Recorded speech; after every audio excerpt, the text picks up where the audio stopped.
कौन था वह मुनि कुमार? वैश्य पिता और शूद्र माता का पुत्र,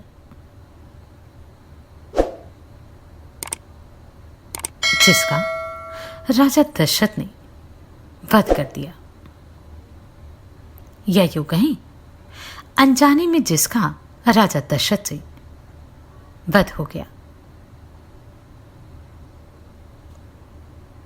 श्री वाल्मीकि निर्मित आश्रामायण आदि काव्य के अयोध्याकांड में 64वां सर्ग। उन महर्षि के अनुचित वध का स्मरण करके धर्मात्मा रघुकुल नरेश ने अपने पुत्र के लिए विलाप करते हुए ही रानी कौसल्या से इस प्रकार कहा। देवी, अनजान में यह महान पाप कर डालने के कारण मेरी सारी इंद्रियां व्याकुल हो रही थी। मैं अकेला ही बुद्धि लगाकर सोचने लगा, अब किस उपाय से मेरा कल्याण हो।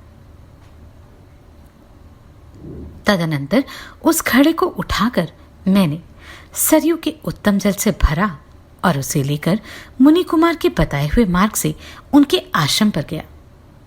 वहां पहुंचकर मैंने उनके दुबले, नेत्रहीन और वृद्ध माता पिता को देखा, जिनका दूसरा कोई सहायक नहीं था। उनकी अवस्था पंख कटे हुए 2 पक्षियों के समान थी। वे अपने पुत्र की ही चर्चा करते हुए उसके आने की आशा लगाए बैठे थे। उस चर्चा के कारण उन्हें कुछ परिश्रम या थकावट का अनुभव नहीं होता था। यद्यपि मेरे कारण उनकी वह आशा धूल में मिल चुकी थी, तो भी वह उसी के आश्रय बैठे थे। अब वे दोनों सर्वथा अनाथ से हो गए थे। मेरा हृदय पहले से ही शोक के कारण घबराया हुआ था। भय से मेरा होश ठिकाने नहीं था। मुनि के आश्रम पर पहुंचकर मेरा वह शोक और भी अधिक हो गया। मेरे पैरों की आहट सुनकर वे मुनि इस प्रकार बोले, बेटा, देर क्यों लगा दी?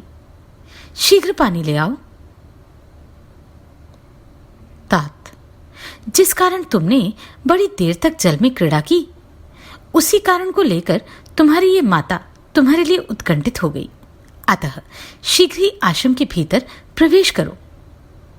बेटा, तात, यदि तुम्हारी माता ने अथवा मैंने तुम्हारा कोई अप्रिय किया हो तो उसे तुम्हें अपने मन में नहीं लाना चाहिए, क्योंकि तुम तपस्वी हो, हम असहाय हैं। तुम ही हमारे सहायक हो। हम नेत्रहीन हैं, तुम ही हमारे नेत्र हो। हम लोगों के प्राण तुम ही में अटके हैं। बताओ, तुम बोलते क्यों नहीं? मुनि को देखते ही मेरे मन में भय सा समा गया। मेरी जीभा लड़खड़ाने लगी। कितने अक्षरों का उच्चारण नहीं हो पाता था। इस प्रकार अस्पष्ट वाणी में मैंने बोलने का प्रयास किया। मानसिक भय को बाहरी चेष्टाओं से दबाकर मैंने कुछ कहने की क्षमता प्राप्त की और मुनि पर पुत्र की मृत्यु से जो संकट आ पड़ा था वह उन पर प्रकट करते हुए कहा, महात्मन, मैं आपका पुत्र नहीं, दशरथ नाम का एक क्षत्रिय हूं। मैंने अपने कर्मवश यह ऐसा दुख पाया है जिसकी सत्पुरुषों ने सदा निंदा की है। भगवान, मैं धनुष बाण लेकर सरयू के तट पर आया था। मेरे आने का उद्देश्य यह था कि कोई जंगली हिंसक पशु अथवा हाथी घाट पर पानी पीने के लिए आए तो मैं उसे मार गिराऊं। थोड़ी देर बाद मुझे जल में घड़ा भरने का शब्द सुनाई पड़ा। मैंने समझा कोई हाथी आकर पानी पी रहा है, इसलिए उस पर बाण चला दिया। फिर सरयू के तट पर जाकर देखा कि मेरा बाण एक तपस्वी की छाती में लगा है। वे मृतप्राय होकर धरती पर पड़े हैं। उस बाण से उन्हें बड़ी पीड़ा हो रही थी।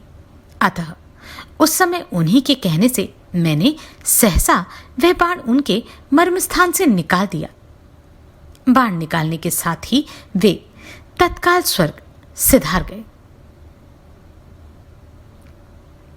मरते समय उन्होंने आप दोनों पूजनीय नेत्रहीन पिता माता के लिए बड़ा शोक और विलाप किया था। इस प्रकार अनजाने में मेरे हाथ से आपके पुत्र का वध हो गया।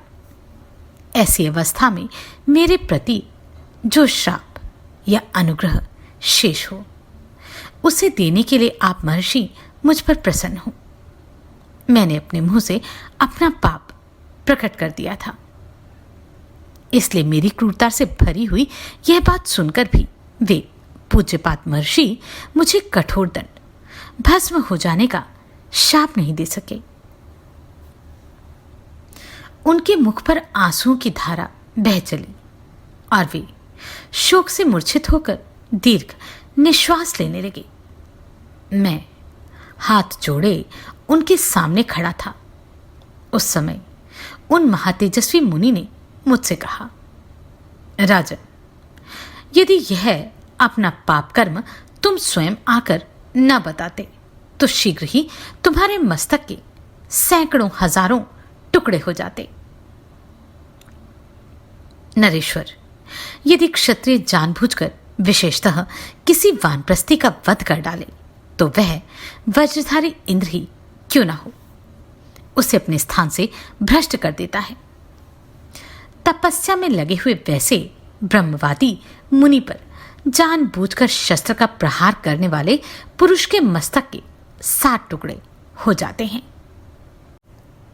तुमने अनजाने में यह पाप किया है, इसलिए अभी तक जीवित हो। यदि जानबूझकर किया होता तो समस्त रघुवंशियों का कुल ही नष्ट हो जाता।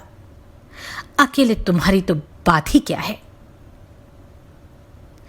उन्होंने मुझसे यह भी कहा, नरेश्वर, तुम हम दोनों को उस स्थान पर ले चलो जहां हमारा पुत्र मृत पड़ा है।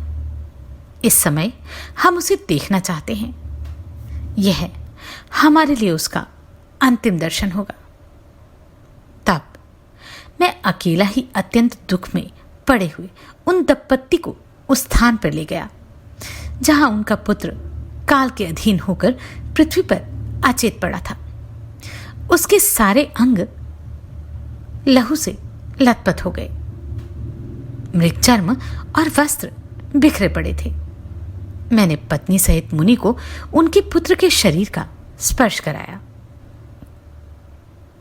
वे दोनों तपस्वी अपने उस पुत्र का स्पर्श करके उसके अत्यंत निकट जाकर उसके शरीर पर गिर पड़े। फिर पिता ने पुत्र को संबोधित करके उससे कहा, बेटा, आज तुम मुझे ना तो प्रणाम करते हो ना मुझसे बोलते ही हो। तुम धरती पर क्यों सो रहे हो? क्या तुम हमसे रूठ गए हो?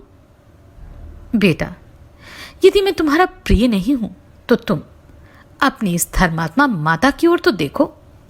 तुम इसके हृदय से क्यों नहीं लग जाते? वत्स, कुछ तो बोलो।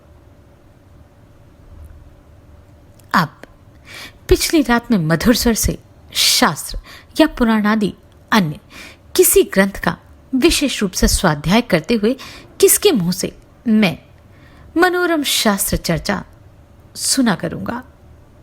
अब कौन स्नान, संध्योपासन तथा अग्निहोत्र करके मेरे पास बैठकर पुत्र शोक के भय से पीड़ित हुए मुझ वृद्ध को सांत्वना देता हुआ मेरी सेवा करेगा।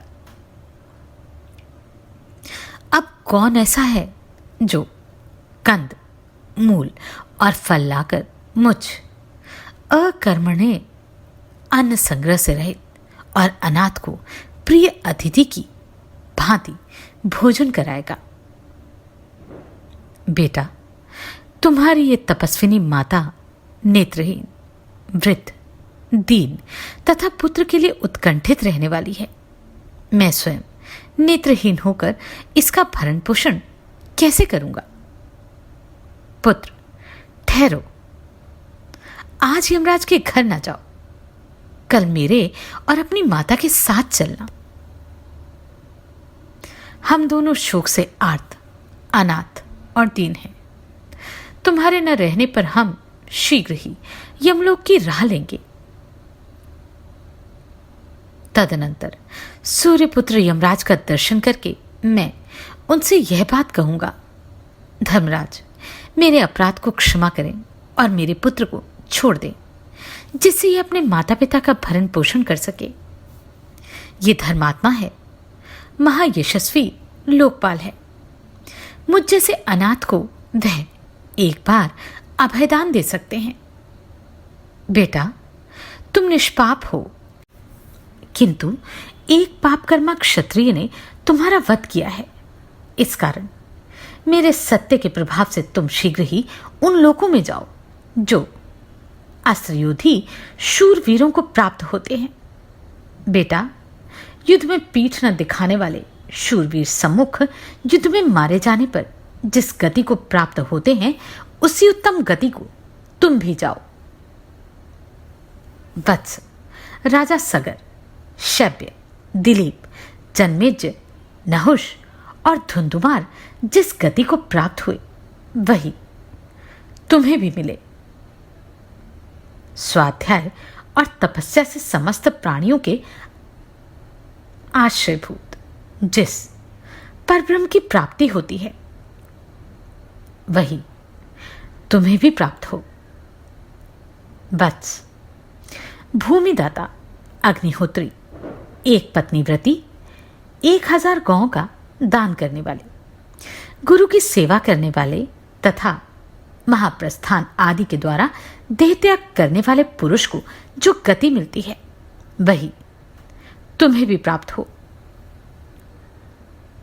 हम जैसे तपस्वियों के इस कुल में पैदा हुआ कोई पुरुष बुरी गति को नहीं प्राप्त हो सकता। बुरी गति तो उसकी होगी जिसने मेरे बांधव रूप तुम्हें अकारण मारा है। इस प्रकार वे दीन भाव से बारंबार विलाप करने लगी। तत्पश्चात अपनी पत्नी के साथ वे पुत्र को जलांजलि देने के कार्य में प्रवृत्त हुए। इसी समय वह धर्मज्ञ मुनि कुमार अपने पुण्य कर्मों के प्रभाव से दिव्य रूप धारण करके शीघ्र ही इंद्र के साथ स्वर्ग को जाने लगा। इंद्र सहित उस तपस्वी ने अपने दोनों वृद्ध पिता माता को एक मुहूर्त तक आश्वासन देते हुए उनसे बातचीत की। फिर वह अपने पिता से बोला, मैं आप दोनों की सेवा से महान स्थान को प्राप्त हुआ हूं। अब आप लोग भी शीघ्र ही मेरे पास आ जाइए। यह कहकर वे जितेंद्रिय मुनि कुमार उस सुंदर आकार वाले दिव्य विमान से शीघ्र ही देवलोक को चला गया। तदनंतर पत्नी सहित उन महातेजस्वी तपस्वी मुनि ने तुरंत ही पुत्र को जलांजलि देकर हाथ जोड़े खड़े हुए मुझसे कहा,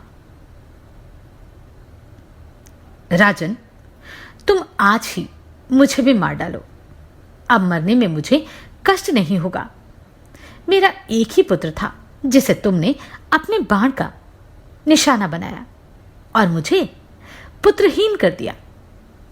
तुमने अज्ञानवश जो मेरे बालक की हत्या की है, उसके कारण मैं तुम्हें भी अत्यंत भयंकर एवं भली भांति दुख देने वाला शाप दूंगा। राजन, इस समय पुत्र के वियोग से मुझे जैसा कष्ट हो रहा है, ऐसा ही तुम्हें भी होगा। तुम भी पुत्र शोक से ही काल के गाल में जाओगे।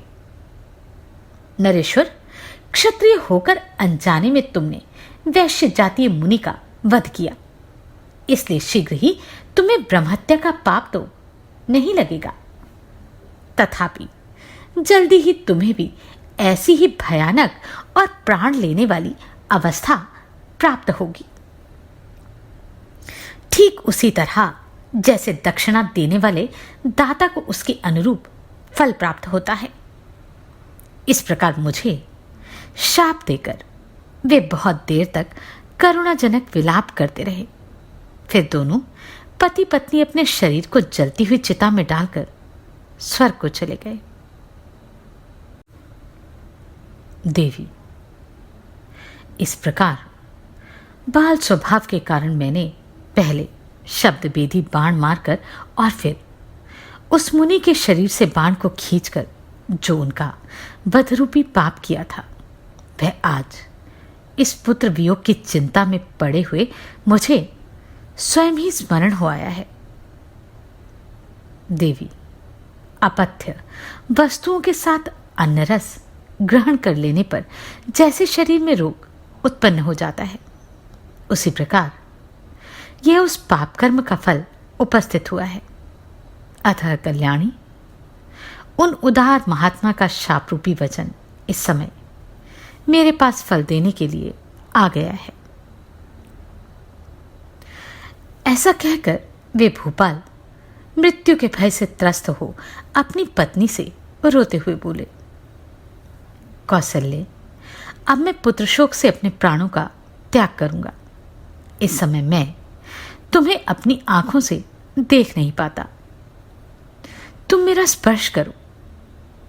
जो मनुष्य यमलोक में जाने वाले मरणासन होते हैं, वे अपने बांधवजनों को देख नहीं पाते। यदि श्री राम आकर एक बार मेरा स्पर्श करे अथवा ये धन वैभव और युवराज पद स्वीकार कर ले, तो मेरा विश्वास है कि मैं जी सकता हूं। देवी, मैंने श्री राम के साथ जो बर्ताव किया वह मेरे योग्य नहीं था, परंतु श्री राम ने मेरे साथ जो व्यवहार किया वह सर्वथा उन्हीं की योग्य था। कौन बुद्धिमान पुरुष इस भूतल पर अपने दुराचारी पुत्र का भी परित्याग कर सकता है? एक मैं हूं जिसने अपने धर्मात्मा पुत्र को त्याग दिया। तथा कौन ऐसा पुत्र है जिसे घर से निकाल दिया जाए, वह अपने पिता को कोसे तक नहीं। परंतु श्री राम चुपचाप चले गए। उन्होंने मेरे विरुद्ध एक शब्द भी नहीं कहा। कौसल्य, अब मेरी आंखें तुम्हें नहीं देख पाती हैं। स्मरण शक्ति भी लुप्त होती जा रही है। उधर देखो, ये यमराज के दूत मुझे यहां से ले जाने के लिए उतावले हो उठे हैं। इससे बढ़कर दुख मेरे लिए क्या हो सकता है कि मैं प्राणांत के समय सत्य पराक्रमी धर्मज्ञ राम का दर्शन नहीं पा रहा, जिनकी समता करने वाला संसार में दूसरा कोई नहीं है। उन प्रिय पुत्र श्री राम के न देखने का शोक मेरे प्राणों को उसी तरह सुखाए डालता है जैसे धूप थोड़े से जल को शीघ्र सुखा देती है। वे मनुष्य नहीं, देवता हैं, जो आपके 15वें वर्ष वन से लौटने पर श्री राम का सुंदर मनोहर कुंडलों से अलंकृत मुख देखेंगे, जो कमल के समान नेत्र, सुंदर भौंपे, स्वच्छ दांत और मनोहर नासिका से सुशोभित श्री राम के चंद्रोपम मुख का दर्शन करेंगे। वे धन्य हैं जो मेरे श्री राम के शरचंद्र सदृश मनोहर और प्रफुल्ल कमल के समान सुवासित मुख का दर्शन करेंगे।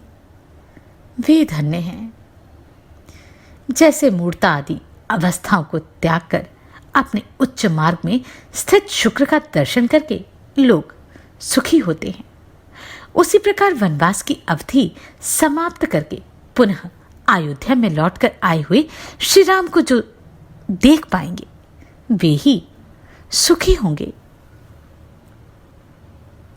कौसल्य, मेरे चित्त पर मोह छा रहा है। हृदय विदीर्ण सा हो रहा है।